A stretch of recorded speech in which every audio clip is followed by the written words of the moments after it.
मैं हूँ ऐश Ketchum palette शहर से। मेरा सपना है पोकेमॉन मास्टर बनने का। आखिर 25 सालों के बाद मैं हिस्सा ले सकता हूँ पोकेमॉन मास्टर लीग में।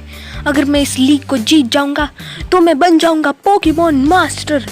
यही मेरा सपना है और इस सपने को पूरा करने के बाद मेरे पास 2 सपने और हैं।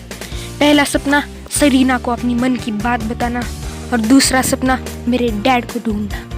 मैंने पोकेमॉन मास्टर्स लीग में सारे ट्रेनर्स को हरा दिया और जहाँ तक मैंने अफवाहें सुनी हैं पोकेमॉन मास्टर लीग के फाइनल्स में मैं पहुँच चुका हूँ और वहाँ मेरा मुकाबला होने वाला है द चैंपियन ट्रेनर रेड से। मैं हूँ रेड इज़ाम। मेरा सपना था पोकेमॉन मास्टर बनना और पोकेडेक्स को कंप्लीट करना। इन दोनों सपनों को मैंने पूरा किया है और मेरा एक तीसरा सपना था जिसको भी मैंने आज पूरा किया है, वो था पोकेमॉन मास्टर्स का चैंपियन बनना। मैं था दुनिया का सबसे शक्तिशाली पोकेमॉन ट्रेनर और अभी भी हूँ। मुझे नहीं पता था कि मेरी जितना ही एक ताकतवर पोकेमॉन ट्रेनर मेरे ही शहर से मुझे कड़ी चुनौती देने आ रहा है। उसका नाम है ऐश केचम। उसे नहीं पता कि मेरे पास कितनी ज़्यादा ताकत है। मैं ताकत के पीछे इतना पागल था कि मैंने डार्क पावर्स और डार्क फायर अपने चारिज़ार्ड को ये एबिलिटी सिखा दी। अब वो इन एबिलिटीज से नहीं बच सकता। स्टेडियम ऑडियंस से भरा हुआ था। मैं और रेड एक दूसरे के सामने खड़े थे।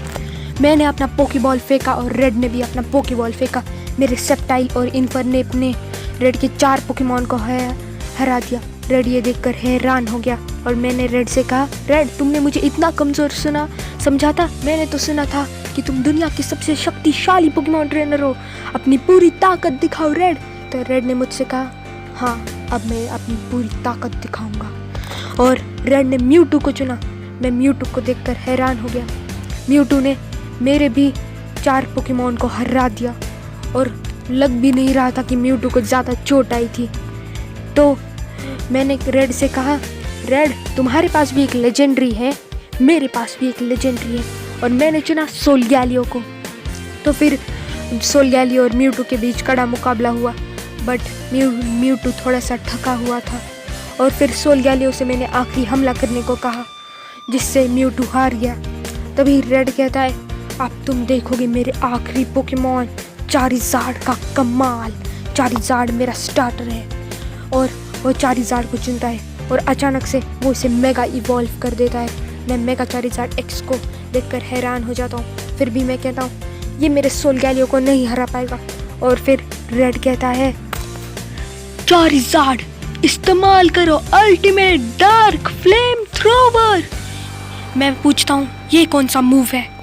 काला फ्लेम थ्रोवर जाकर मेरे सोलगैलियो को लगता है और स्टेडियम में बहुत बड़ा धमाका होता है और मेरा सोलगैलियो हार जाता है।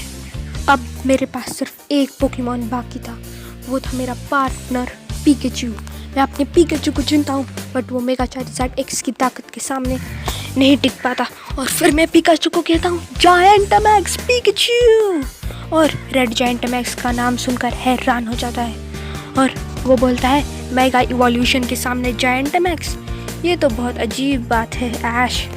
और पिकाचू जायंटमैक्स होता है। तब उसकी ताकत देखकर रेड हैरान हो जाता है और मैं पिकाचू को कहता हूँ, पिकाचू उसे अपनी पूरी ताकत दिखा दो, अल्टीमेट थंडर अटैक।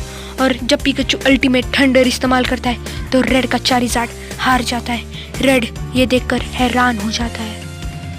मैं पिकाचू को वापस बुलाता हूँ। फिर रेड मेरे पास आकर कहता है, कॉन्ग्रेचुलेशन ऐश, तुम हो नए पोकेमॉन मास्टर और थैंक यू भी। तुमने मेरा 25 सालों का घमंड तोड़ दिया। तुम सच में एक महान पोकेमॉन ट्रेनर हो और मेरे ख्याल से तुम्हें अपना नाम बनाए रखना चाहिए। तुम सच में काफ़ी महान पोकेमॉन ट्रेनर हो। तो फिर रेड बोलता है, तुम्हें क्या मुझसे कोई मदद चाहिए?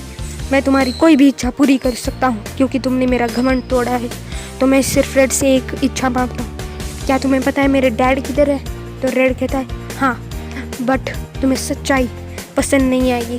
तो मैं रेड से कहता हूँ, सच्चाई चाहे जो भी हो मुझे मेरे डैड को ढूंढना है। तो फिर रेड कहता है, जाओ आरसीएस को ढूंढो। मैं एक जंगल में जाकर ज़ोर से चिल्लाता हूँ, आर्केयस कहाँ हो तुम, मुझे तुम्हारी एक मदद चाहिए। तभी वहाँ आर्केयस आकर कहता है तुम्हें जो मदद चाहिए मैं तुम्हारी मदद करूँगा ऐश, तुमने मेरी बहुत मदद की।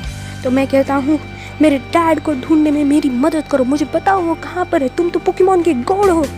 तो फिर आर्केयस कहता है तुम सच्चाई को सहन नहीं कर पाओगे ऐश। तो फिर मुझे याद आता है रेड ने भी मुझसे यही बात की थी, फिर भी मैं कहता हूँ मुझे मेरे डैड से मिलाओ। तो फिर आर्केयस कहता है मुझसे जाओ डियाल्गा और सेलेबी को ढूंढो, वो तुम्हें फिर पास्ट में ले जाएंगे और उनसे कहना मुझे पास्ट के लेवेंडर टाउन में ले जाओ। मैं लेवेंडर टाउन का नाम सुनकर हैरान हो जाता हूँ। आर्केयस चला जाता है, तब मुझे एक जंगल में भेज देता है। वहाँ मुझे सेलेबी और डियाल्गा मिलते हैं। मैं उनसे कहता हूँ मुझे पास्ट के लेवेंडर टाउन में ले चलो सेलेबी और डियाल्गा। तो फिर वो दोनों हाँ कह देते हैं और फिर मुझे पास्ट के लेवेंडर टाउन में ले जाते हैं। मुझे याद आया था लेवेंडर टाउन में वो ऐसी जगह है जहाँ मरे हुए लोगों की पिट्स को डाला जाता है। तो फिर मुझे शक हुआ कि मेरे डैड जिंदा तो है ना। तो फिर रेड ने भी मुझसे यही कहा था तुम सच्चाई झेल नहीं पाओगे। आर्सिस ने भी मुझसे कहा तुम सच्चाई झेल नहीं पाओगे। और फिर हम पहुंच जाते हैं पास्ट के लेवेंडर टाउन में। और फिर जब हम पास्ट के लेवेंडर टाउन में पहुंच जाते हैं तब मैंने देखा कि वहाँ कई सारे पिट्स रखे थे और उस एक पिट्स के ऊपर नाम लिखा था, उसमें से एक पिट के ऊपर नाम लिखा था कैचम। मैं ये देखकर हैरान हो गया।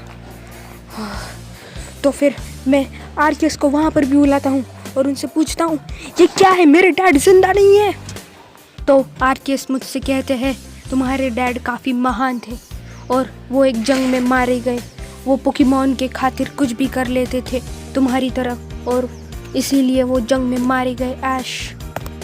मैं ये सुनकर हैरान हो जाता हूँ और फिर आर्केयस से सिर्फ एक ही बात कहता हूँ मुझे अब बदला लेना है। पार्ट 2 के लिए प्लीज़ हमारे चैनल को सब्सक्राइब कीजिए और बेल आइकन को क्लिक कीजिए।